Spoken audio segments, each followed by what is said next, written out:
vois mon sauveur face à face. Vois Jésus dans sa beauté. Ô joie, ô suprême grâce, ô bonne félicité.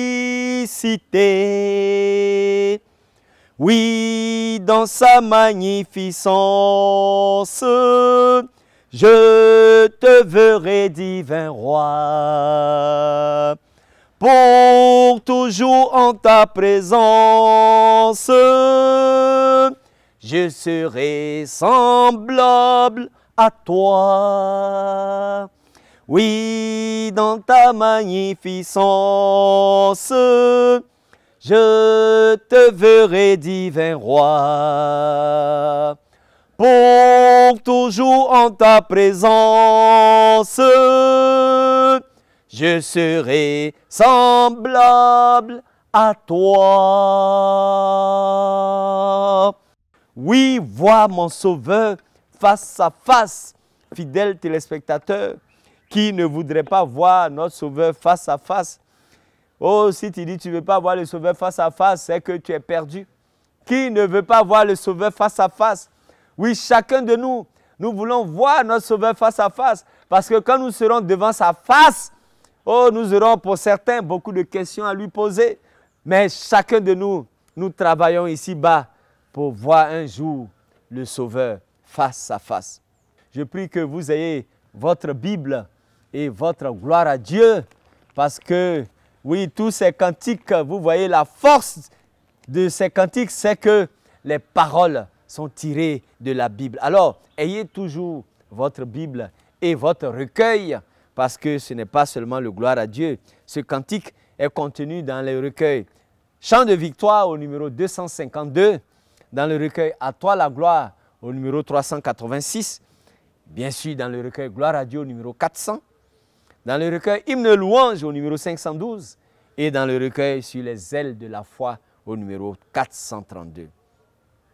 Les paroles de ce cantique sont d'une dame qui s'appelle Carrie Elizabeth Ellis Breck, qui a écrit ce cantique en 1898.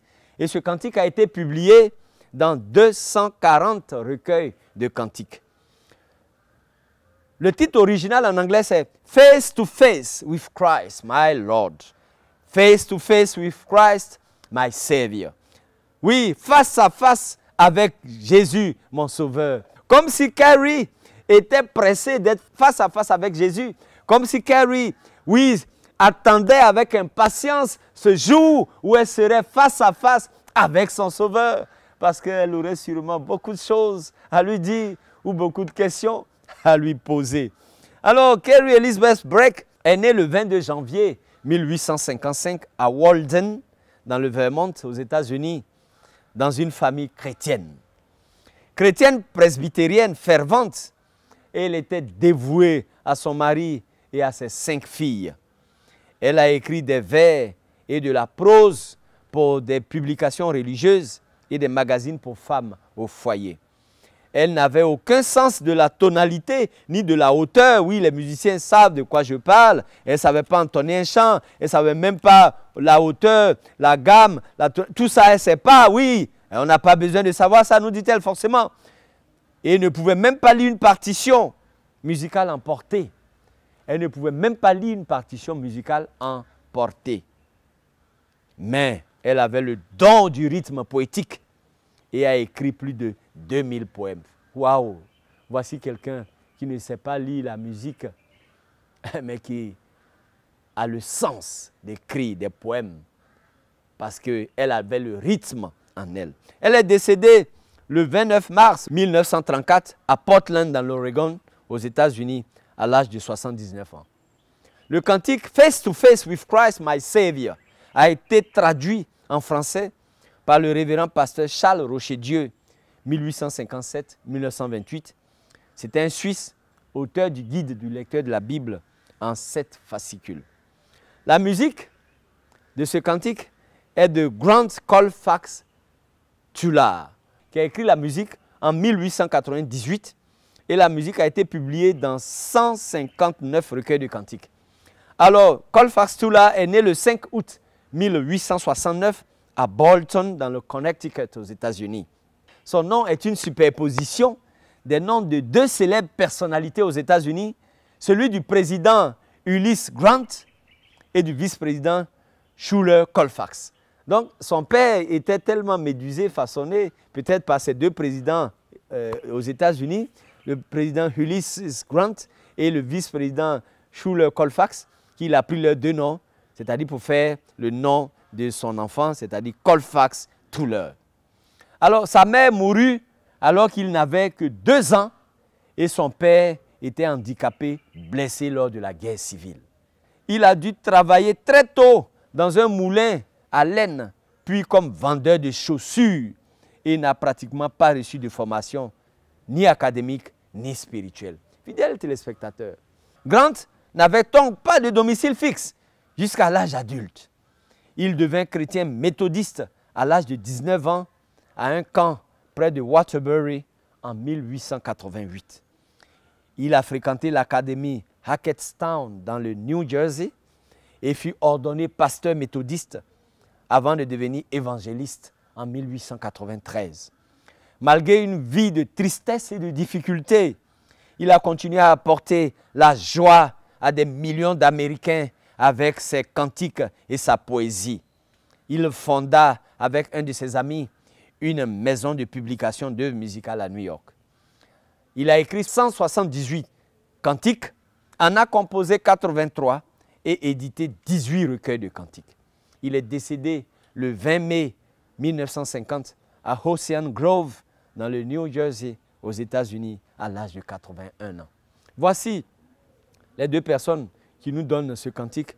Une fervente chrétienne, Elizabeth Ellis Breck, et puis quelqu'un qui a eu une vie difficile, mais qui s'est donné au Seigneur, le chanteur et musicien Grant Colfax Tula. La Bible nous dit dans 1 Corinthiens, au chapitre 13, le verset 12, « À présent, nous ne voyons pas les choses clairement. Nous les voyons comme dans un miroir. Mais plus tard, nous verrons face à face. À présent, je ne connais pas tout, mais plus tard, je connaîtrai Dieu comme il me connaît. » Cette hymne a été écrite par une dévouée femme chrétienne, une femme au foyer, mère de 5 filles, qui malgré les nombreuses tâches ménagères, trouvait le temps pour écrire des poèmes et des hymnes. Oui, voici, fidèles téléspectateurs et particulièrement fidèles téléspectatrices, une femme au foyer, 5 filles avec toutes les tâches ménagères. Pourquoi au foyer? Parce qu'à l'époque, les femmes n'avaient pas le droit de travailler. Les femmes n'avaient pas le droit de prêcher l'évangile. Les femmes n'avaient pas le droit de diriger la chorale en public. Et donc, cette femme au foyer trouvait le temps pour écrire des cantiques. Elle a écrit dans son journal, et je lis, « J'écris des poèmes dans toutes les conditions, en réparant un panier abîmé à la maison, avec un bébé dans les bras, et quelquefois en nettoyant ou en lavant la vaisselle. Mon esprit réfléchissait à des mesures de vers, c'est-à-dire à de la musique. Elle faisait tout, elle respirait, elle vivait la musique, même en préparant, même en faisant sa vaisselle, même en réparant les vêtements des enfants abîmés. Elle était dans la musique. Parfois, la musique et les paroles d'une hymne sont écrites ensemble par une même personne ou comme une étroite collaboration entre le compositeur et le parolier. Vous voyez tous nos cantiques qui ont été écrits. Parfois, la même personne a écrit les paroles et la musique, et parfois, les paroles ont été écrites par quelqu'un et en collaboration avec une autre, la musique a été écrite. Dans d'autres, plusieurs années peuvent s'écouler avant que les paroles d'un poème trouvent inexorablement la musique qui finit par aller avec. Dans le cas de ce cantique, « Voir mon Sauveur face à face », cette hymne désormais classique n'a dû attendre qu'un jour. En d'autres termes, un jour s'est écoulé entre l'écriture des paroles et l'écriture de la musique. Pour certains, le concept du paradis est un lieu de repos paisible. Parce que ce cantique, vous voyez, fidèles téléspectateurs, est dans notre gloire à Dieu, dans la thématique de avenir, c'est-à-dire le paradis ou le ciel. Pour certains, nous dit Breck, le concept du paradis est un lieu de repos paisible. d'autres voient le paradis comme parsemé de rues d'or et des sons d'une belle musique. Pour la plupart d'entre nous, nous dit-elle, l'idée d'être réunis avec notre bien-aimé est réconfortante. Ce qui fait notre force, ce qui fait notre joie, c'est qu'un jour, quand nous allons mourir, nous allons au ciel pour être avec notre Dieu. Et je le dis avec conviction, c'est que nous irons au ciel. Quelle est notre place? Est-ce que nous avons cette assurance que nous allons voir un jour notre Sauveur face à face? Voici la question que nous pose ici Ellis Breck, qui a écrit ce cantique. Elle nous dit, la chose la plus excitante et émouvante, c'est que pour chaque croyant, quand il pense au paradis, c'est certainement le moment où il va voir son Sauveur face à face.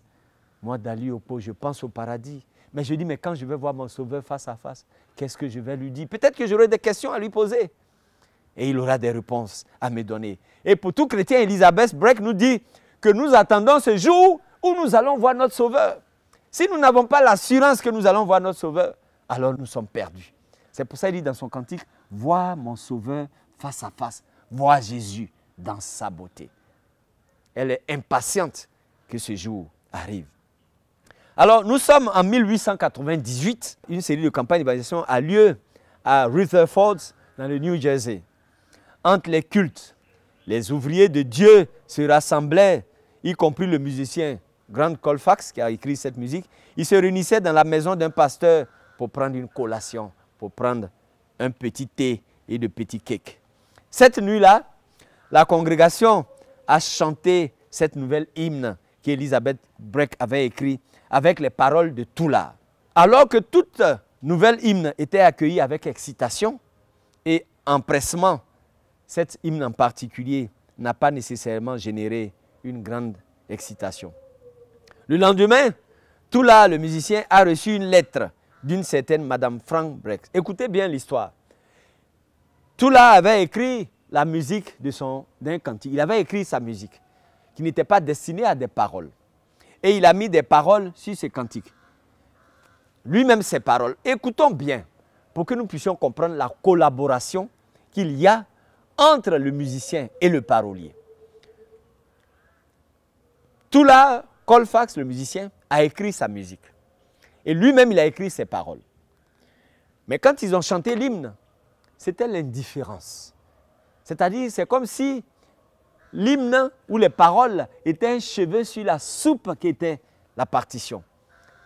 Alors, Colfax était déçu parce que le cantique chanté n'avait produit aucun effet sur les auditeurs et sur ceux qui l'ont chanté. Alors, le lendemain, il a reçu une lettre de notre auteur, notre poète, Madame Frank Breck, qui avait écrit un certain nombre de poèmes pour lesquels elle souhaitait que Colfax Toula écrive la musique. Donc, Colfax, le musicien, il a écrit lui-même ses paroles et sa musique. Les gens ont chanté, mais pour ne pas lui dire, les paroles là même ne vont pas avec la musique. Ils ont chanté, il n'y a pas eu de réaction. Et en toute humilité, il reçoit les paroles, et donc les vers, la poésie, il reçoit par écrit une dame qui lui envoie sa poésie. Cette dame-là, c'est elle qui a pris les vraies paroles. Et donc, il regarde, et l'une des poésies, l'un des poèmes était intitulé « Face à face »,« Face to face ». Et les mots correspondaient à la musique que Toula avait parfaitement composée la veille. Et voici, les paroles venaient d'être trouvées pour la musique que Colfax avait écrite.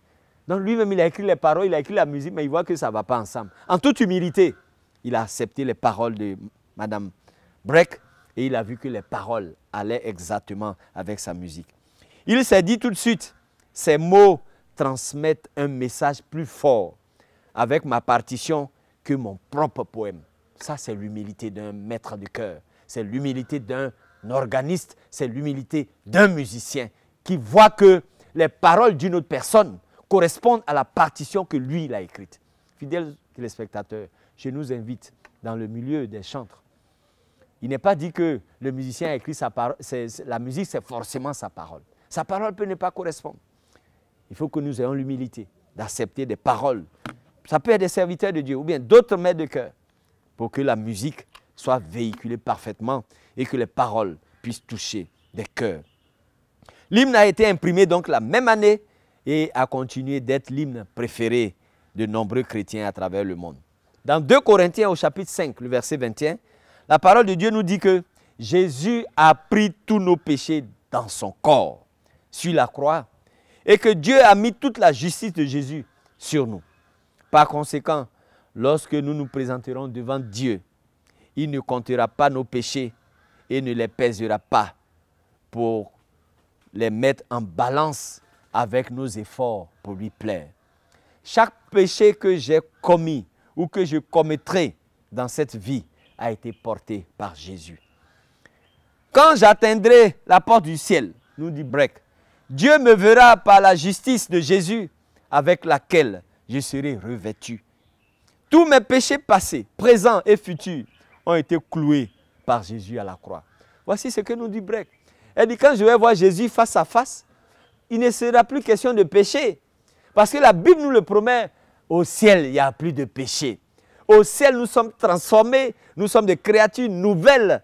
Et au ciel, c'est la louange. Il n'y a plus de péché. Alors, voici pourquoi Elise Breck attend impatiemment ce jour-là. Parce qu'elle est sûre que nous serons dans un monde de félicité.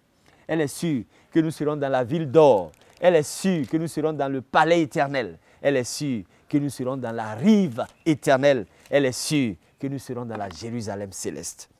Et dit donc, par conséquent, puisqu'elle est sûre, elle doit s'efforcer de plaire en tout à Jésus. Mais par gratitude et non par crainte de ne pas pouvoir satisfaire aux exigences ou être disqualifiée d'entrer au ciel.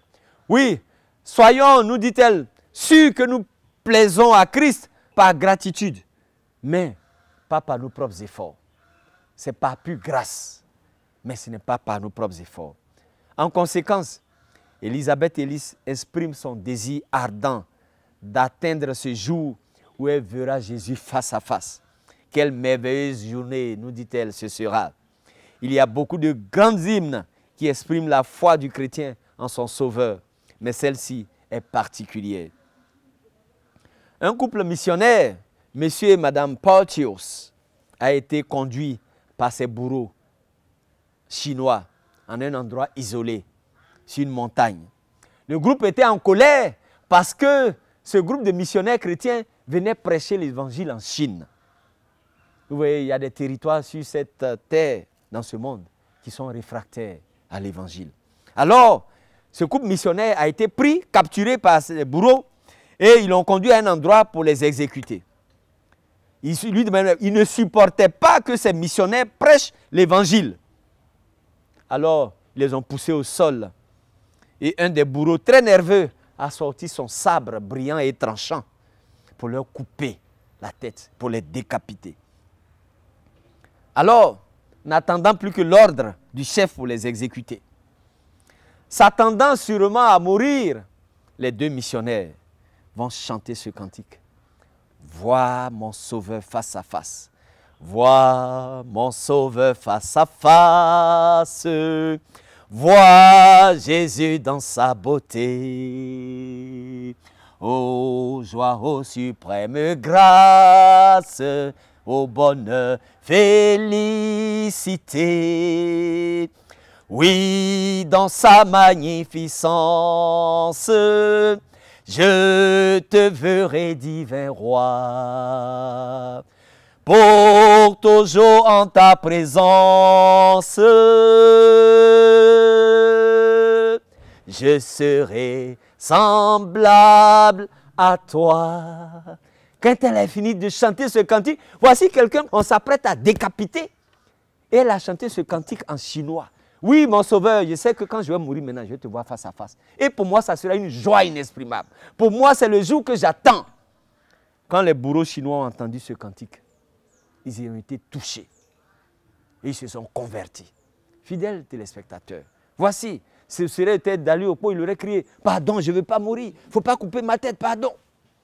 Il a chanté un cantique. « Vois mon Sauveur. » Elle dit, « Tu vas me tuer, ce n'est pas ça qui est important. Moi, je sais que je vais voir mon Sauveur. Tu peux me décapiter, bourreau, mais je sais que je vais voir mon Sauveur. Et pour moi, ça serait une joie suprême. C'est comme si tu m'accompagnes à aller dans la joie, pensant me tuer, me faire du mal. Voici comment ces 2 Chinois bourreaux ont accepté le Seigneur. Fidèles téléspectateurs, il est important que nous connaissions les histoires derrière nos cantiques. Face à face avec mon Sauveur. Et donc les grands bourreaux, à la grande surprise des 2 missionnaires, leur chef n'a pas pu donner l'ordre de les tuer. Au lieu de cela, le bourreau a rangé son sabre dans son étui. Il les a libérés, tout confus. Ils ont été autorisés à retourner chez eux. Voici ce que la louange produit. Quand on dit la puissance de la louange, ce n'est pas de simples paroles, mais la louange sauve. C'est pour ça que nous, en tant qu'acteurs de la louange, nous devons être très sérieux dans notre louange. Parce que la louange sauve, la louange guérit. Face à face avec le Christ, mon Sauveur, face à face, qu'est-ce que ce sera beau quand avec ravissement, je serai devant lui, Jésus-Christ qui est mort pour moi. Voici les paroles d'Elizabeth Breck Ellis qu'elle nous donne au travail de ce cantique. Les 2 missionnaires ont dit au bourreau, tu peux nous décapiter. Fais-le si tu veux. Mais nous, on est en joie parce qu'on retourne au Père. Voici la force du chrétien. Il ne doit pas avoir peur de la mort. Il ne doit pas trembler devant la mort. Parce qu'il sait que le jour où il va voir son Sauveur, ce sera une joie suprême. Fidèles téléspectateurs, face à face, je le verrai bien au-delà du ciel étoilé. Face à face, dans toute sa gloire, je le verrai de près, de très près, nous dit Élisabeth. Ce n'est que faiblement maintenant que je le vois. Oui, aujourd'hui, nous ne le voyons pas. Très faiblement, nous le voyons d'ailleurs. Mais Élisabeth nous dit que je le vois maintenant très faiblement parce que mes yeux sont encore obscurcis. Mais un jour, béni arrive, sa gloire apparaîtra. Que de joie en sa présence, nous dit-elle. C'est ce qu'elle dit. Oui, dans ta magnificence, je te verrai, mon roi. Que de joie en la présence du roi. Quand seront bannis la crainte, le chagrin et la douleur. La mort sera engloutie dans la victoire et les choses sombres seront claires. Face à face, quel moment heureux. Face à face, à voir et à connaître. Face à face avec mon Rédempteur Jésus-Christ qui m'aime tant. Oui, fidèles téléspectateurs, voici ce cantique. Voir Jésus dans sa beauté. Je pense que nous tous qui sommes chrétiens, c'est un de nos vœux. Parce que si nous n'allons pas voir Jésus-Christ, ce n'est pas la peine de nous fatiguer. Ce n'est pas la peine de se fatiguer. C'est parce que nous avons l'assurance qu'une place nous est réservée là-haut et qu'un chant angélique des anges va nous accueillir. C'est pour cela que nous sommes au service du Seigneur. Oui, c'est pour ça que Paul-Philippe Bliss avait dit « Je ne sais pas le jour où je verrai mon roi, mais je sais qu'il me veut dans sa sainte demeure. » Oui, Dieu nous veut dans sa sainte demeure. Et il nous disait « Je ne sais pas quels sont les chants angéliques qui sont chantés, mais ce que je sais, c'est que ma bienvenue sera dans ce ciel. » Alléluia. Voir mon Sauveur face à face, tel est le cri, telle est l'envie, tel est le désir de chaque chrétien. Oui, fidèles téléspectateurs, que Dieu nous garde. Mais pour cela, avant de voir le Sauveur face à face, oui, il y a des difficultés, il y a des tribulations. Christ nous a dit que ce ne sera pas facile. Ce n'est pas une sinécure. Ce n'est pas une promenade de santé avec le Seigneur, mais c'est une promenade de santé avec la croix du Seigneur. Que Dieu nous garde. Et je prie que chacun de nous, nous puissions voir un jour notre Sauveur face à face pour le louer, pour le servir. Que Dieu nous garde et jusqu'à notre prochaine rencontre, soyez bénis au nom puissant de Jésus. Amen.